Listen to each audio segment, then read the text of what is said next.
He choked me. They're coming. I'm trying to holler. I can't holler. They come in. They grab me. One hit me. I try to fight. I can't fight. I pass out. They rape me there. Felix Garcia was a favored target for bullies and rapists because he did not run. He could not hear them coming. Stab there. Stab there. When we met this deaf man in a North Florida prison, he showed us how they gave him a hearing aid, which would have been nice if it had batteries. No battery. Felix once tried to end his life sentence with a bedsheet. Wrapped it around his head and jumped off the bed, and it was hanging there when an officer finally came in and cut it down, and he passed out.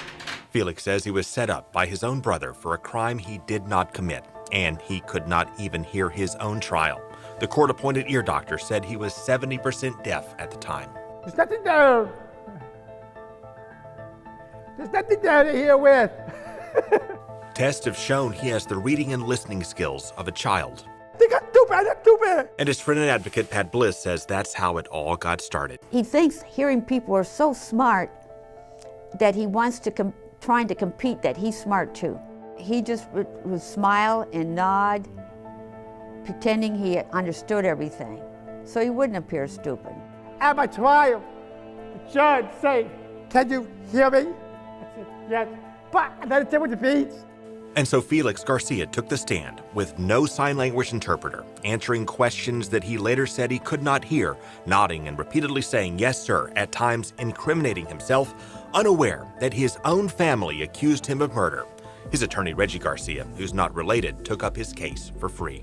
He was played as a patsy, and he frankly fell right into it. Prosecutors said Felix Garcia walked into a North Tampa hotel room back in 1981, shot a guest in the head, and then laughed in his face. His own brother and sister said he did it, and the jury agreed. I never meet the man. Never. But then years later, these affidavits suggest his brother and sister changed their stories. Signed affidavits claim their disabled brother was framed to get the real killer off the hook. You keep me here, I almost died. You know you're wrong. Felix's older brother Frank later said he committed the crime, along with this man, Ray Stanley, who's now deceased. Detectives found Ray Stanley wearing the dead man's watch, and they found 13 of Frank's fingerprints at the crime scene and no prints from Felix. He had a 7-hour alibi that night. Felix's ex-girlfriend and her mother swore he was at their home on Minnehaha Street, nearly 6 miles away from the hotel when the killer struck. Felix signed for a pizza delivery at their house that night, and they all recalled the movie they watched on TV. Godfather. First time on TV. That's an important point, because the ex-girlfriend, her mother, and Felix all recalled arguing over whether to watch Godfather or Motel Hell. And the TV guide shows those two movies only aired at the same time, at the time the victim was murdered 6 miles away, and Felix had no car. Listen to me. I ain't born that man. I never beat that man. How? You blame me?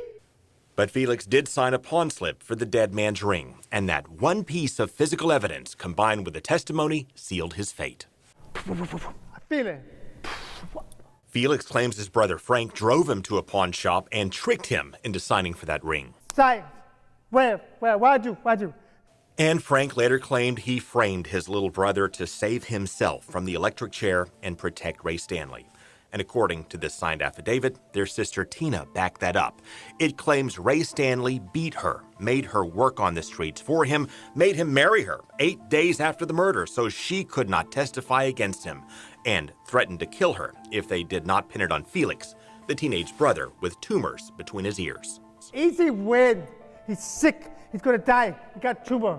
We can't help him. Even though his brother confessed, Felix never got a new trial. And his sister Tina told us she thinks Felix is guilty and that she does not remember signing an affidavit pinning it on Stanley, even though it was notarized.